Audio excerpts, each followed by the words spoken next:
And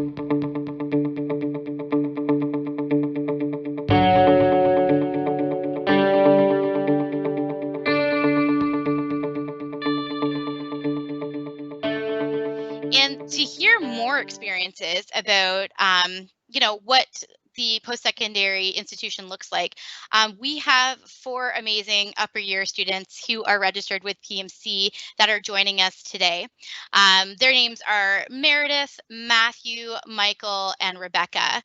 And so what I'm going to ask each of them to do very shortly is to introduce themselves, let us know their program, their year, and their school of their program of study. So I'm going to get it started off with Matthew.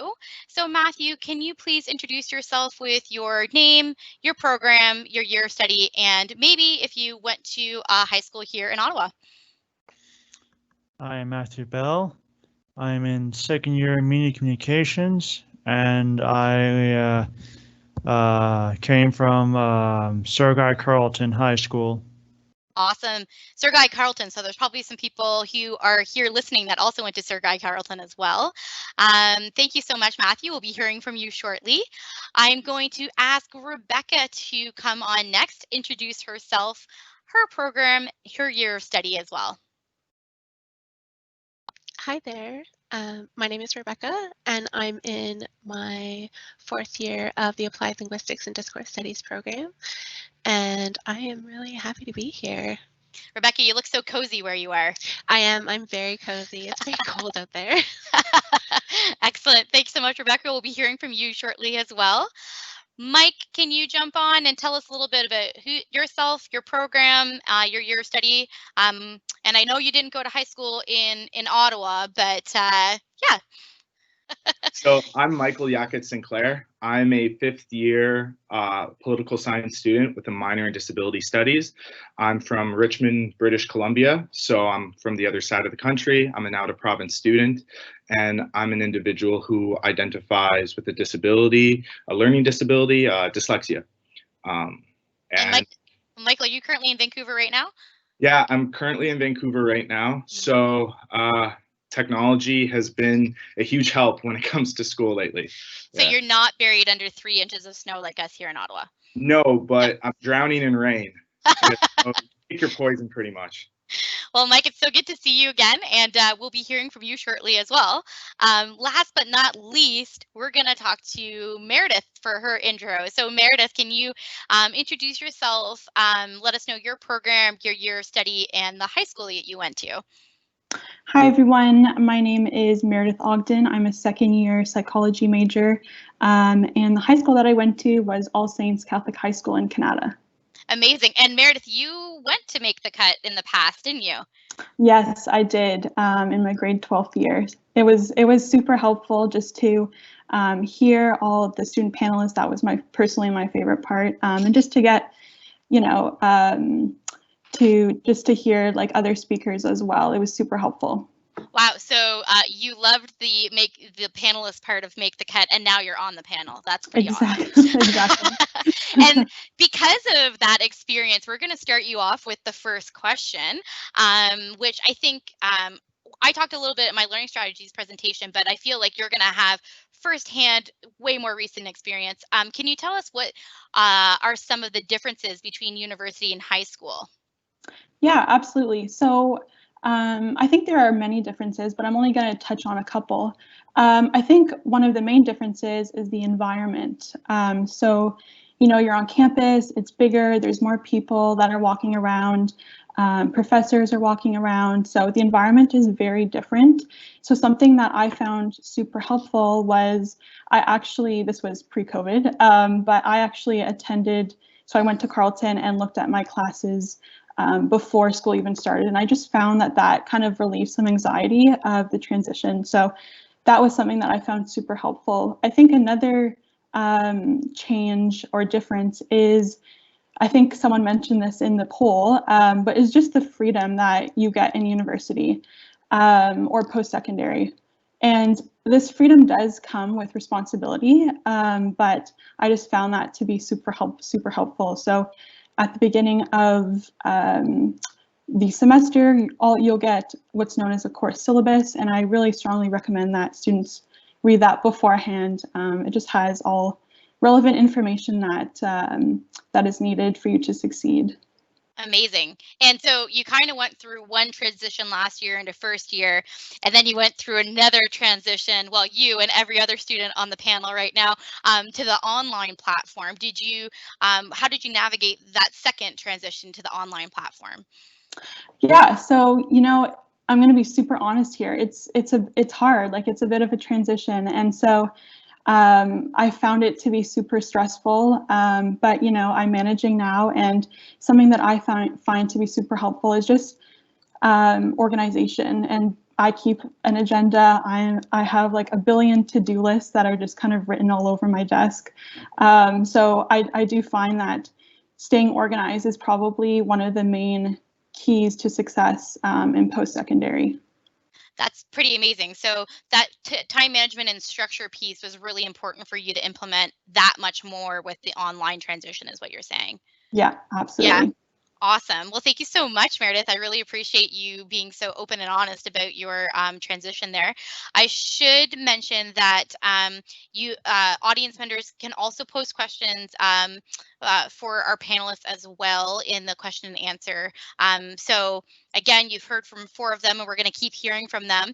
My next question I'm going to pose to Matthew, sorry, with regards to whether or not, Matthew, there were any major surprises for you during your first few weeks of classes. So yeah, Matthew, anything to share with that question? Well, definitely the size of the campus.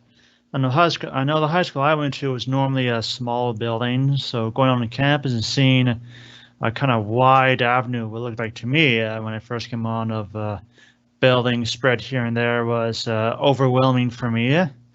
And then besides that, the other surprise was the homework. It was a lot harder than I was used to in high school, so that caught me off guard. So it was like entering a whole new world when first graduating in. Other than that, also the discovering the wide array of resources they had to help with almost each individual problem was surprising and overwhelming. So the world just felt like something got bigger overnight, almost. So that was when you went to campus for the first few weeks. Yes. Yeah. I had to get used to all that and the class sizes. It was an experience that took some time getting used to, but. And how did you manage the homework requirements? Did you reach out to professors or TAs for support, or how did you go about kind of navigating that change specifically? I went to the professors for help. I also found about the Paul Menton Centre, and I went to them for help with it, and they helped suggested some strategies I could do, or of who I should reach out to from them for help as well. So they really helped dealing with the stress of the new environment and getting on top of everything. So it made things a lot easier going forward. And I know that like the switch from high school to university, again, those cues that we usually get, right? So like bells ringing, people shuffling about from class to class. How is that different in the like university or college setting? Apart from the getting used to going from one building to another building, or going to multiple floors in the same building, wasn't that different. It was only the real experience of having to travel outside one building for one class and go either across the walk or across the street to another building for another class that was kind of an interesting experience. I never had to do that before in high school, but eventually I learned that to take such things as kind in stride. It was a nice exercise having to walk from class to class outside, the breath of fresh air. each time, so it would be a good time to de-stress on the way to my next sitting and so on. Amazing. Okay. Thank you so much, Matthew, for telling us a bit about some of the surprises that you had come up in your first year. Our next question is actually going to be directed towards Rebecca.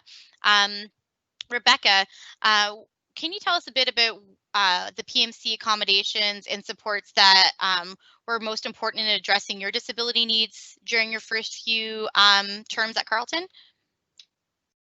Yeah, absolutely. So I identify as a student with a disability, and I have a whole variety of disabilities that needed to be addressed. And at first, and I think perhaps some of you could relate to this, coming in with your IEP and suddenly not having that and having to figure out, okay, but what do we do and what do these supports look like? That's what a lot of that was for me, was trying to figure out what accommodations I needed and what that looked like for me. So I had to build a toolbox of what strategies and what accommodations worked for me. And there's a whole breadth of things that we can choose from. If it's technology, information technology, if it's extra time, if it's things like one of my favorite things personally, I had access to a scooter on campus.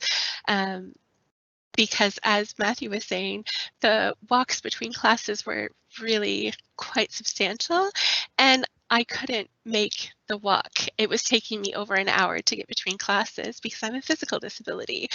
And so suddenly I had a little red lightning scooter, which I miss very much. And that was really important for me to figure out that I needed that. And suddenly I had better access to the things that I needed. And if we could just think about in terms of building our toolbox, going online, it was very similar, but it was like starting over. Suddenly we were faced this new transition and we had to start again. Okay, what's going to work and how are we going to get through this? And even though I am in my 4th year, we did have to start again, building that toolbox again. What's going to work? What kind of scheduling do I need? What kind of programs are going to work best in this new learning environment? And so it is always about building the best things for you and what's going to work for you. So the metaphor of building a toolbox, you were saying that, like, essentially when you came in, you had some accommodations or some strategies that you used and you developed, and it kind of became second nature. And then with the online switch, you had to go back and sharpen those tools once again that maybe you hadn't used in a while because it was just something so rhythmic that you were using before. And in implementing some of your accommodations, have you had to speak with professors or TAs about additional supports? Yeah, absolutely. I think that's one of the key pieces, is opening that conversation with your professor and letting them know that these are things that this is who you are. You don't necessarily, and we talked a lot about disclosure earlier on in this meeting conversation, about disclosure and what that looks like. And you don't have to disclose if you don't want to. The power is in your hands on how you'd like to address this. And sometimes it's just having a conversation with your professor and figuring out how they work and what's important to them and what's important to you as a learner. And you have to also keep in mind that everyone learns differently. And I think it was framing that perspective and remembering that everyone has a different learning style.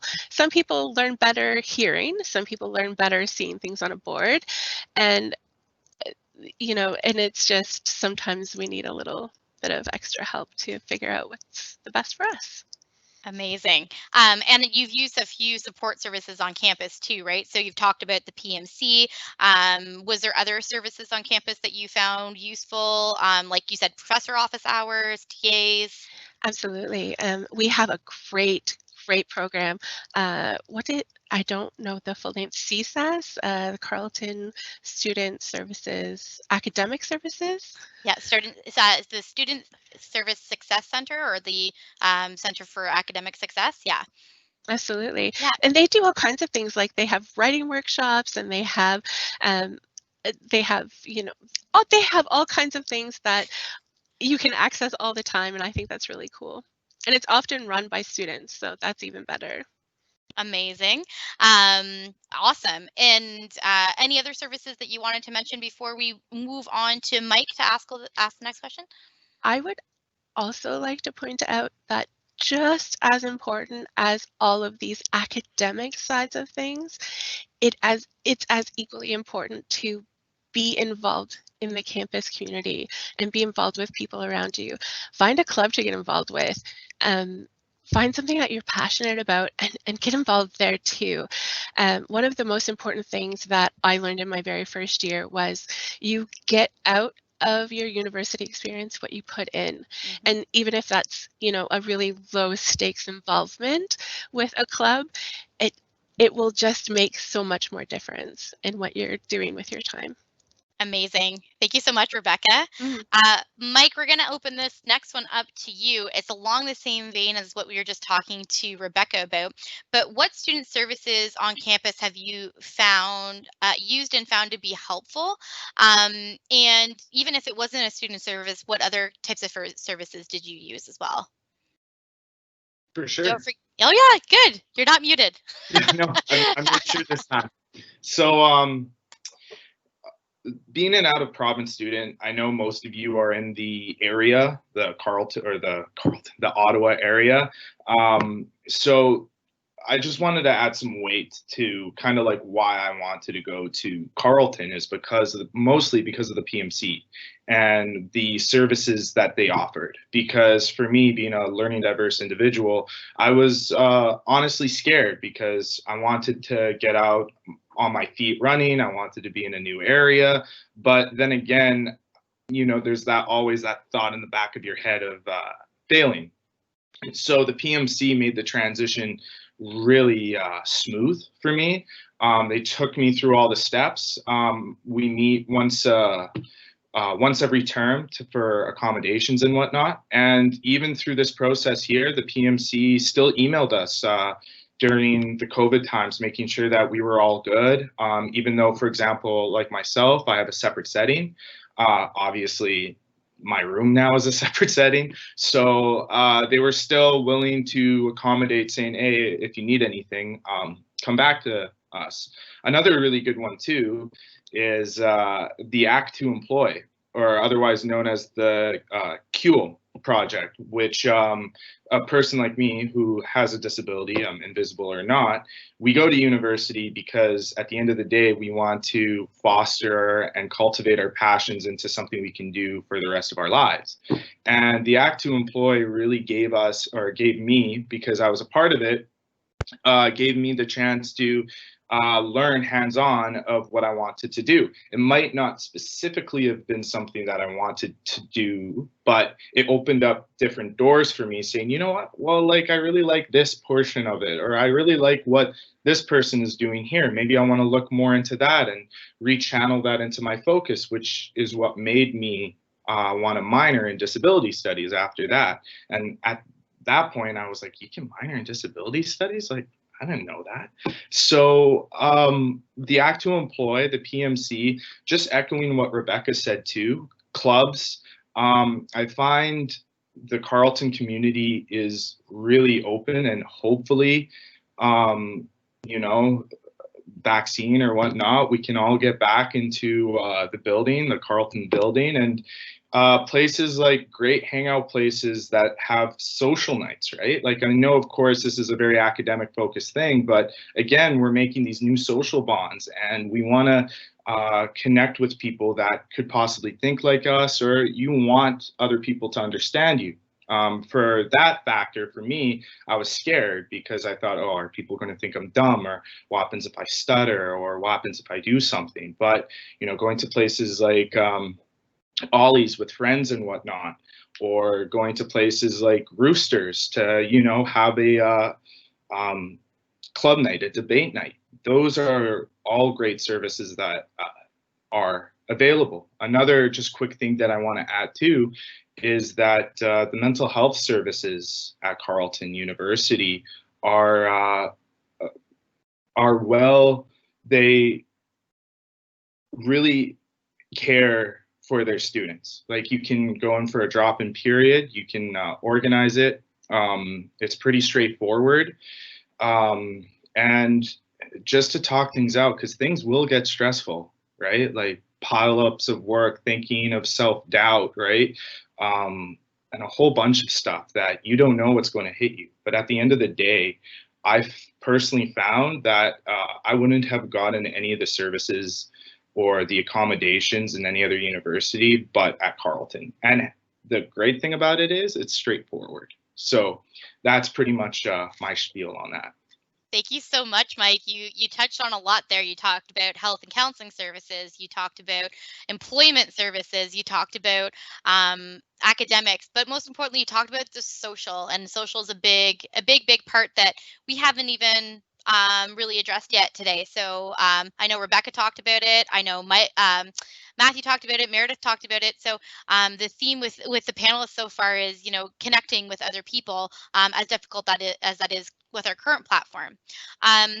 I do want to open up questions to the floor before we get to our closing statements. I do know the panel always goes by really, really quickly, but one of the questions that is coming in has to do with studying outside of your dorm room. So I don't know if anybody lived in residence and wants to take on this question, but even if you didn't live in residence, where would you typically study? And more importantly, how are you finding studying at home? I normally like to study in quiet areas where there's not a lot of commotion or distractions, both on campus and at home, where I can just put on some white noise and focus on the work at hand, and also occasionally do physical activity breaks in between just to keep my mind going. That's my preferred way of studying, getting the work done, and the rest. Mm-hmm. And how do you safeguard your work environment at home, Matthew? Not very easy. I got Okay. 3 dogs, so they make noise every 3 to 10 seconds, but going in the room, locking the door. If you live with anyone, tell them that you're going to study or do your schoolwork or whatnot, and letting them know you're going to a quiet space and you won't be seen for however long you set the timer for. So anything that can help cancel out or negate the noise outside is can really be a boon. Amazing. Thank you, Matthew. Rebecca, did you have something you wanted to add there? Yeah. So if you have the opportunity to go on campus, there are some really, really, really great spots to hide out and study. The library is fantastic, and you can always find a comfortable chair or an outlet, and that's one of my favorite parts about the Carleton campus. And alternatively, online, I think one of the most important parts is to separate your work environment and your school environment, at least some way to just make it a separation. But my favorite place was to go to the Tim Hortons by my house, and that was like a total separation. I didn't have distractions from housemates, and that is where I lived. Also, easy access to donuts, so it was good. Amazing. And the interesting thing is that our library is still open right now for students who need a quiet location that live on residence. A lot of floors also have a common space where people can go and study as well. So just things to, again, explore when you're looking for the college or university you want to attend. Thank you so much to both of you for answering that question. Like I said, we're kind of coming to an end with the panelists, and this is one of our most favorite questions that I want to make sure that we hear from each of our panelists. And this is one that actually someone also asked in the Q&A, which is if you knew now what is the most important. So what do you know now that you didn't know going into post-secondary? And what's the most important advice that you would like to pass on to a new student? So let's go back to Meredith and see what her words of wisdom are for people who are coming into post-secondary. Yeah, so can you hear me? Okay, there we go. Yeah, so I think this is a great question. I think something that I wish I had known before entering post-secondary was that perseverance is more important than intelligence. Sometimes I would get frustrated when I didn't get the marks that I wanted. But one thing that I wish that I had known was just how important putting time and effort into your work. Because I think it's kind of one of the most important things to a successful post-secondary career. So I think that's what I would say to that. Thank you so much, Meredith. You're awesome. And that advice is great. Effort is important for sure. Matthew, what is your takeaway or what you wish you would have known going into post-secondary that you could pass on to somebody who is going to start that journey? One advice I would give, and something that I did a little bit before, always get a map on campus. That's going to help a lot in finding your way around the institution, what buildings are where, what classes are where. And it also really helps with the stress to know that you're not lost and you have a safety line, and it gives confidence knowing that now it's no longer a wilderness as it is. It's now a new world that you're already familiar with. So and then maybe also getting a I'm sorry, that's maybe getting a less.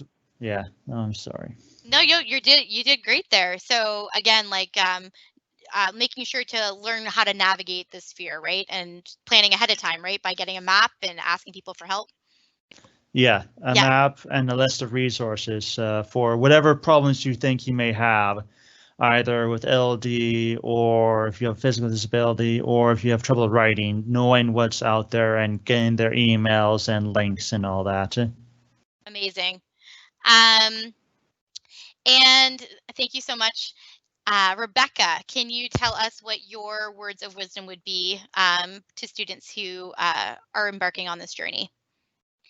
I think the piece of advice I wish I had at the beginning was that it's your journey. Don't compare yourself to anyone else. And if you have to slow down, it's cool. And you've heard it a few times. It's a marathon, it's not a race. And everyone wants you to succeed. And if that means that you have to take a minute to breathe, do it. It's important. And also naps. Naps are really important. Naps are important. So your message is very similar to Daryl's in that your future is in your hands, right? So you kind of take control over that. Amazing. Thank you so much, Rebecca.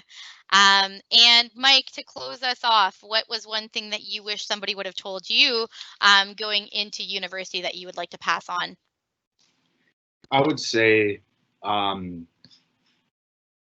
don't chase who you want to be, but know who you don't want to be.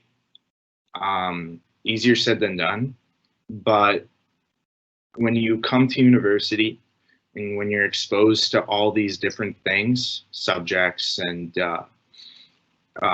clubs and whatnot, it's almost like a buffet and you want to put everything on your plate. The best thing to do is evaluate, a lot of self-evaluation, and know who you don't want to be as opposed to who you want to be, because that'll naturally come. But it's important to know what you don't want to be. Okay, and would you recommend doing that through exploring like new opportunities that come up?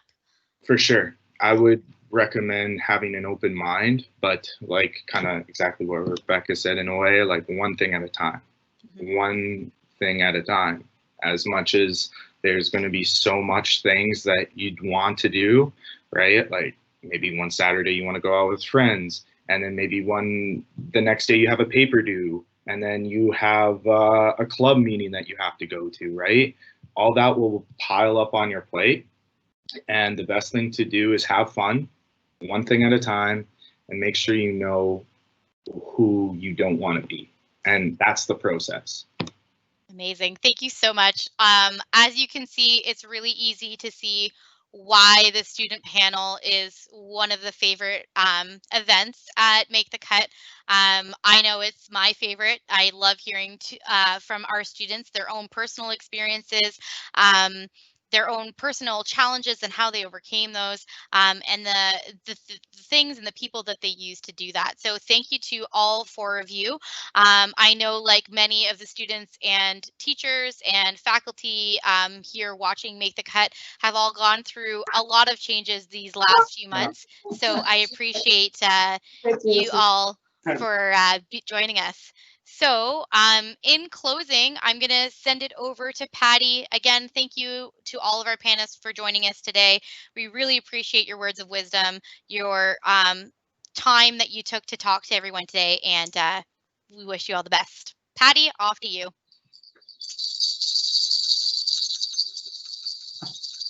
What's that I hear? Sounds like bells to me. Sounds like Christmas bells. And actually, what we had with that student panel is a gift that came to you real early. Just a lovely, lovely gift. And it's a gift full of, you can do it. There's support for you. You are capable. Just a wonderful message from those students for all of you. I do want to wrap up by thanking our Paul Menton staff. I also mentioned Daryl Rock for his inspirational speech to you. Our Paul Menton staff this morning that presented, Amanda and Sonia. Oh, and Amanda, it's scary when Amanda is with those students. I can't tell whether she's a student or a staff person, and it's hard to say. But all here at Paul Menton Centre, as well as our 3 presenters behind the scenes, have done an incredible job. And we're so pleased that so many of you students are here to come and join with us. So for all of you students that have come and joined us today, and your teachers, and for all the incredible staff here at Paul Menton Centre, fabulous folks, let's have a great big round of applause to wrap it up all the way around. Yeah, give me the big hand like that, and the other big hand, and then a big O like this for an ovation. Oh. Awesome, you guys. Make the cut. Zoom, virtual, first time ever. Love it. Thank you.